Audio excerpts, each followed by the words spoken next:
Hello there, it's Austin. So, after a bit of an extended break in which my wife and I actually moved into a new house, I finally got my brewing setup going, and after brewing a couple beers, deciding I didn't like my water profile, and then brewing some more beers, I finally ended up with one worth sharing, this cream ale. So, let's get started.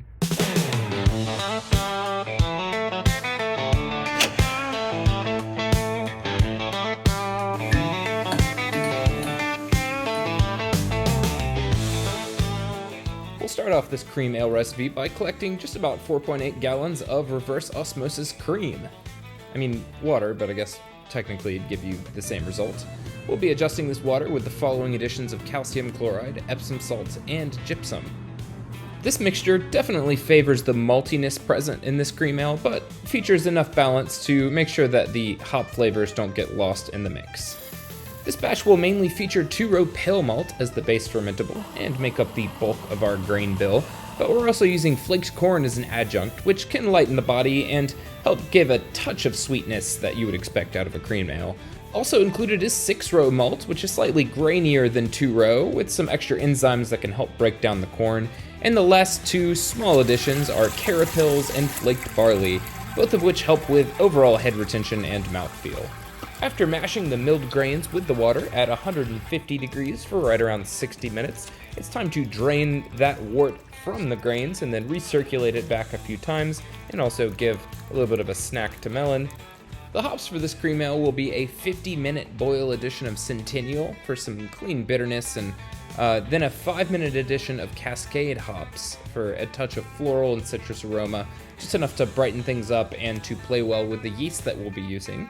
So after 60 minutes total of boil time, we'll cool the wort down to a nice 70 degrees Fahrenheit or so before transferring it to our fermenter. The original gravity for this brew day ended up being right around 1.051, which is good for an efficiency of around 68%. Last up in the brew day is pitching a pouch of Imperial's A20 Citrus. It's a pretty clean ale strain. It does contribute some citrusy esters that I'm hoping will pair nicely with the 5-minute Cascade edition. But overall, this yeast I think finishes super crisp and smooth, so I'm excited to see how it turns out in a cream ale. 10 days of active fermentation later, it was time to transfer from the fermenter over to our keg, which was making all sorts of fun noises. I actually let this cream ale sit at serving pressure in the kegerator for a couple weeks to carbonate. With the new house, I had lots of things to do, like make a fence so that Melon could actually go outside.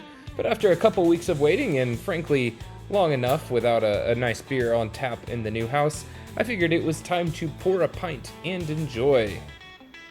The end result was a really bright and refreshing cream ale that's both crispy and a touch sweet, with some citrusy notes on the back end. Really a nice home brew to enjoy on the deck, or maybe just standing in the yard because you don't have any furniture yet.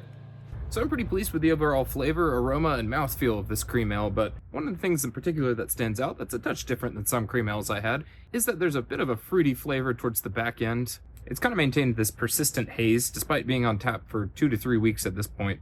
But considering the haziness is just aesthetic, I've really enjoyed having this beer on tap. It's nice to get everything up and going and set up a process in a new location that turns out results that are pretty consistent with what you had in the past.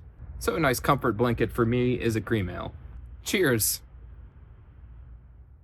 Alright, we're gonna...